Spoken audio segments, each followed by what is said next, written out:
नमस्कार दोस्तों। आज हम बात करने जा रहे हैं एक ऐसी अभिनेत्री की जिसने सिर्फ कुछ ही सालों में हिंदी सिनेमा पे अपनी अमिट छाप छोड़ दी। वो अभिनेत्री जिसने कम उम्र में ही सफलता की ऊंचाइयों को छू लिया, लेकिन किस्मत को कुछ और ही मंजूर था। हम बात कर रहे हैं 90 के दशक की चमकती हुई लेकिन अधूरी रह गई कहानी की, दिव्या भारती की। कहानी शुरू करने से पहले यदि आप अभी तक हमारे इस चैनल को लाइक और सब्सक्राइब नहीं किए हैं तो ज़रूर करें। इससे हमें बहुत ही हिम्मत मिलती है ऐसी वीडियोस बनाने के लिए। तो चलिए दोस्तों, कहानी की शुरुआत करते हैं।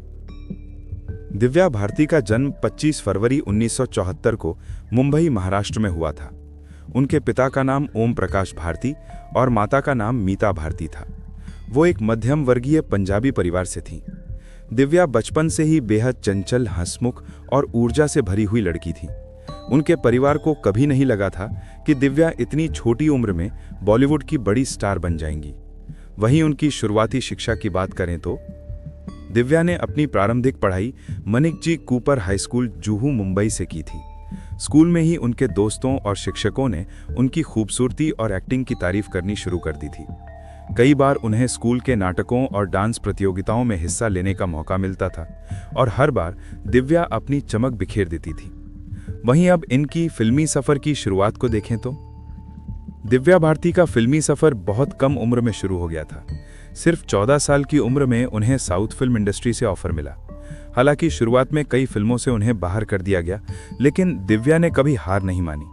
उन्होंने अपना डेब्यू किया तेलुगु फिल्म बॉब्बिली राजा से, जो 1990 में रिलीज हुई थी। इस फिल्म में उनके साथ थे मशहूर अभिनेता वेंकटेश। ये फिल्म सुपरहिट साबित हुई और दिव्या रातों रात साउथ की स्टार बन गई। लोगों को उनकी मासूमियत, अभिव्यक्ति और आंखों की चमक ने दीवाना बना दिया।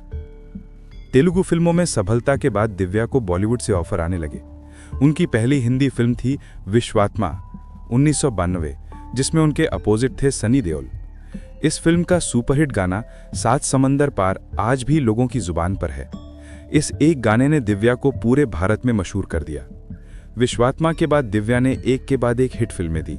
साल 1992 को तो बॉलीवुड में दिव्या भारती का साल कहा जाने लगा।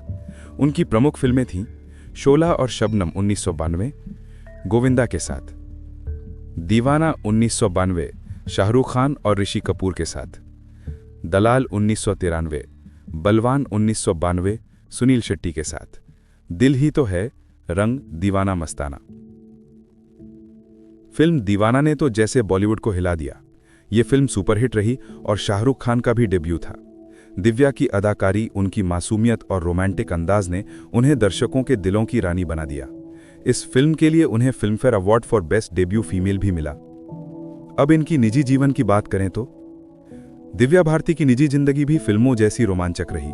उन्होंने 1992 में अपने करियर के चरम पर रहते हुए मशहूर फिल्म निर्माता साजिद नाडीवाला से गुपचुप शादी कर ली थी। ये शादी एक निजी समारोह में हुई थी जिसमें कुछ ही लोग शामिल थे। शादी के बाद भी दिव्या ने फिल्मों में काम करना नहीं छोड़ा।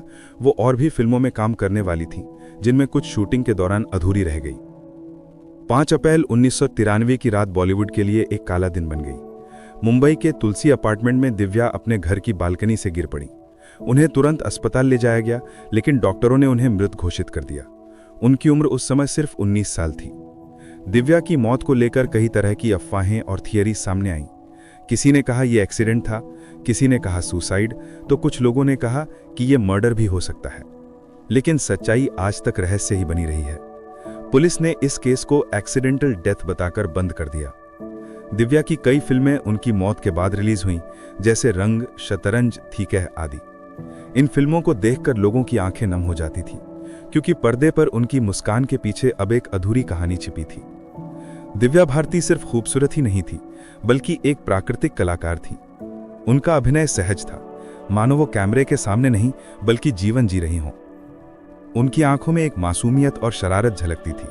उनकी हंसी में वो जादू था जो किसी को भी अपना दीवाना बना देता। अब इनके बॉलीवुड में योगदान को देखते हैं। सिर्फ 2 साल के करियर में दिव्या ने लगभग 14 फिल्मों में काम किया। यह आंकड़ा अपने आप में बताता है कि वो कितनी मांग में थी। प्रोड्यूसर और डायरेक्टर उनकी तारीफ करते नहीं थकते थे। अगर वो आज जिंदा होती तो शायद बॉलीवुड का इतिहास कुछ और ही होता। दिव्या भारती आज भी लाखों दिलों में जिंदा हैं। उनकी तस्वीरें, उनके गाने और उनकी फिल्में आज भी सोशल मीडिया पर वायरल होती रहती हैं। नई पीढ़ी भी जब सात समंदर पार या ऐसी दीवानगी सुनती है तो उस चेहरे की मासूम मुस्कान को याद करती है। दिव्या भारती की कहानी हमें ये सिखाती है कि जिंदगी कितनी अनिश्चित होती है। कभी कभी सफलता, शोहरत और प्यार सब कुछ मिल जाने के बावजूद भी जीवन अधूरा रह जाता है।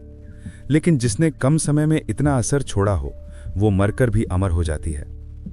दिव्या भारती भले ही अब हमारे बीच नहीं है, पर उनकी मुस्कान, उनकी फिल्में और उनका जादू हमेशा हमारे दिलों में जिंदा रहेगा। वो एक अधूरी कहानी है, लेकिन एक ऐसी कहानी जिसे लोग कभी भूल नहीं पाएंगे। कुछ कहानियां अधूरी होकर भी अमर हो जाती हैं। दिव्या भारती की कहानी उन्हीं में से एक है। इन्हीं शब्दों के साथ अब हम इस कहानी को विराम देते हैं। अब आपसे अलविदा लेने का समय आ गया है। ऐसे ही स्टोरीज के लिए हमारे साथ बने रहें। धन्यवाद।